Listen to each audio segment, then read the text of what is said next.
Alors, toujours pour les nouveaux élus, on a vu que le règlement intérieur était quelque chose de très important. Alors, Ronan, bonjour. Bonjour Jacques. Alinéa, notre nouveau partenaire. Est-ce qu'on peut prendre du temps pour rédiger son règlement intérieur? Autrement dit, un règlement intérieur, ça fait prendre 5 minutes, quoi. Alors non seulement ça se fait pas en 5 minutes, mais j'aurais tendance à dire ça se fait pas dès la première réunion. Parce que le règlement intérieur est obligatoire, oui, et on va peut-être y revenir, mais est-ce qu'il est urgent? Je ne le pense pas. Alors bien entendu, l'idée n'est pas de le faire en fin de mandat. L'idée, c'est quand même de le faire dans les premiers mois du mandat. Mais attention au règlement intérieur clé en main qui vous serait délivré soit par l'employeur, soit qu'on irait chercher sur un modèle qu'on irait chercher sur Internet. Ça ne veut pas dire que ce qui sera inscrit sera faux, mais ce sont peut-être des dispositions qui ne vous conviennent pas, qui ne sont pas adaptées à votre configuration. Oui, il n'y a pas de prêt-à-porter pour le règlement intérieur, il n'y a que du sur-mesure. Alors on peut faire quelque chose minimaliste, puisque finalement il y a une seule exigence légale, c'est celle qui tient à dire comment le CSE va rendre compte de son obligation de transparence vis-à-vis de la gestion des budgets, mais on attend bien plus d'un règlement intérieur. Alors, on peut aussi espérer qu'il y ait déjà un règlement intérieur précédemment et qu'il y ait juste à le rectifier, à l'améliorer. Alors, tout à fait. Alors, on arrive sur la seconde mandature CSE. Donc, logiquement, le CSE précédent, si on n'est pas en création, aura mis en place un règlement intérieur. Ce règlement intérieur, j'aurais tendance à dire, peu importe qu'il soit à durée déterminée ou à durée indéterminée. Il est un repère. Il est un repère sur la manière dont l'équipe précédente s'est organisée. Maintenant, n'oublions pas que l'équipe précédente, elle essuyait les plâtres. C'était son premier CSE. Est-ce que ça a bien fonctionné? Un bilan sur la manière dont ça a fonctionné associé à mon règlement intérieur, ce sont peut-être déjà de premiers éléments pour construire notre règlement intérieur ou reprendre à l'identique ou aménager le règlement intérieur. Parce qu'on peut prendre article par article et dire ça c'est bon, ça c'est bon, ça c'est bon, ça il faut le rectifier parce que ça n'a pas marché. On peut se limiter à ça aussi, on n'est pas obligé de tout réécrire non plus parce que c'est fastidieux. Alors, c'est fastidieux, on peut faire quelque chose de très simple. Comme je le dis encore une fois, c'est une question de contexte aussi. Avec l'arrivée des CSE, on a quand même sacrément désorganisé la représentation du personnel. Et donc cette désorganisation de la représentation du personnel, bien que les élus s'y retrouvent. Bon, pour s'y retrouver, l'idée était de définir des accords de fonctionnement du CSE.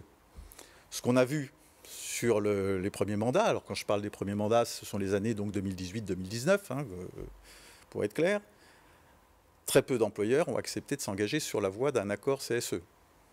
Premier point. On a grosso modo une entreprise sur 5 qui s'est dotée d'un accord. Et encore, je suis peut-être un petit peu optimiste. Ensuite, ces accords ont, pour l'essentiel, recopié la loi. Et les représentants du personnel, quand il y avait eu des instances précédentes, CE, DP, CHSCT, perdaient beaucoup de moyens. Donc se sont arc-boutés sur cette perte de moyens. Ce qu'on peut là aussi comprendre. On a voulu défendre notre nombre d'élus, on a voulu défendre notre nombre d'heures de délégation, on a voulu conserver un certain nombre de réunions. Donc on s'est arc-bouté sur ces moyens-là. Mais finalement, la finalité du règlement intérieur, elle est aussi ailleurs. Parce que si on reprend les textes, le règlement intérieur, c'est le fonctionnement des élus entre eux, premier point. Deuxième point, le rapport avec les salariés. Donc finalement, le rapport à l'employeur, il est presque que facultatif. Alors je ne dis pas qu'il n'est pas important et je ne dis pas qu'il ne faut pas le faire. Hein, mais il faut le construire. Donc soit j'ai mon accord CSE qui le construit, et dans ce cas-là, mon règlement intérieur va renvoyer à l'accord CSE et les modalités de fonctionnement qui sont définies. Soit je n'ai pas d'accord CSE, donc j'aurais tendance à dire allons d'abord là-dessus. Soit je vais sur un règlement intérieur, et dans mon règlement intérieur, alors on va essayer d'organiser au mieux. Et quand je dis organiser au mieux, je pense pour les plus grosses entreprises, par exemple, à l'articulation avec les commissions. Alors on sait qu'il y a la commission santé, sécurité, conditions de travail qui est obligatoire à partir de 300. Parfois, en deçà de 300, on peut peut-être quand même en avoir. Et puis il y a toutes les autres commissions qu'on a mis en place ou pas.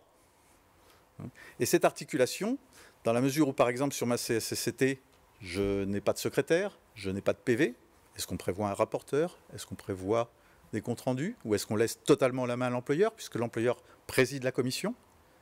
Sur ma commission formation, sur ma commission économique, de la même façon, comment s'articule-t-on avec le CSE, qui est finalement la seule instance décisionnaire? Et s'agissant des rapports avec les salariés, ben, il y a l'axe communication, au moins. Alors, certains CSE en profitent pour donner les grandes lignes de leur politique sociale, parfois pour y associer un règlement autour des activités sociales et culturelles, comment définir, par exemple, une ancienneté minimale, un droit d'accès, enfin certains principes. C'est le genre de choses que l'on peut rencontrer dans un règlement intérieur. Tout ça pour dire que finalement, le règlement intérieur d'une entreprise à l'autre, ça peut être très différent et qu'aller chercher un modèle, on n'a pas de modèle unique et ce qui compte, c'est celui qui vous correspond. Il n'y a pas de modèle unique. En revanche, votre expérience, qu'est-ce qu'elle vous ferait donner comme conseil dans les incontournables, en dehors de ce qui est légalement obligatoire? Les incontournables à ne pas oublier dans le règlement intérieur.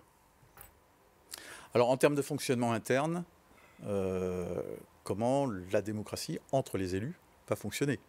Je ne donne pas les pleins pouvoirs au secrétaire ou au trésorier. Secrétaire et trésorier ont des rôles importants, mais ils ne vont pas s'approprier à eux seuls le CSE, par exemple. Comment on va définir, même si ce ne sont pas des commissions obligatoires ou des commissions dans lesquelles on va impliquer l'employeur, de quelle manière on va essayer d'impliquer toute l'équipe et de fonctionner collectivement.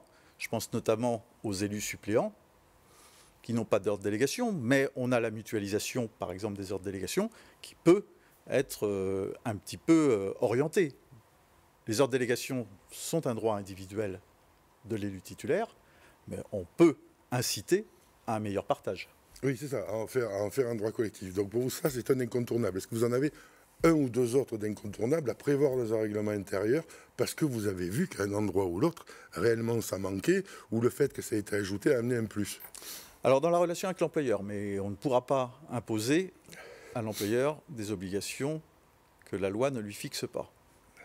Mais on pourra peut-être, quand on aura un employeur qui a envie, il y en existe fort heureusement quand même quelques-uns, que l'instance fonctionne et qu'on ait un dialogue social convenable dans l'entreprise, ben on peut mettre des règles de bonne conduite. Quand je parle de règles de bonne conduite, ce sont des choses assez simples, comme un délai de remise de documents, comme des heures de tenue de réunion, comme le fait de transmettre les documents avec l'ordre du jour, le fait d'accepter la présence d'invités, enfin, un certain nombre de choses qui peuvent être réglées en amont et qui ne vont pas polluer l'ouverture d'une réunion, par exemple. C'est ça, parce que c'était pas prévu, et que c'était pas obligatoire, et que c'est pas dans le règlement, et que la loi la prévoit pas, etc., etc. Donc ça, aussi, les invités, c'est très, très important.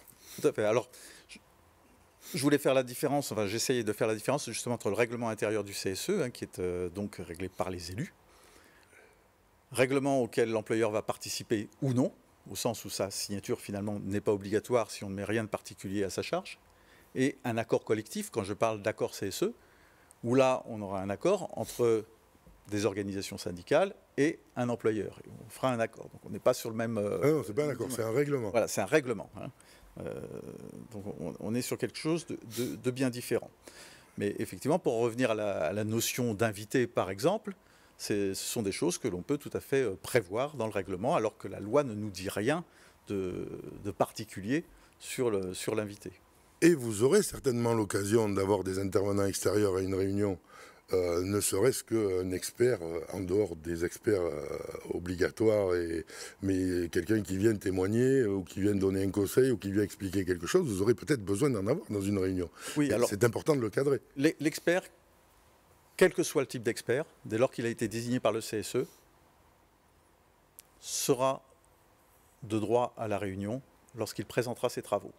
Lorsqu'il présente son rapport, lorsqu'il présente les travaux pour lesquels on lui a confié une mission, il ne va pas être invité, il est de droit à cette mission. En revanche, il peut participer à un ensemble de réunions sur un projet de consultation, par exemple.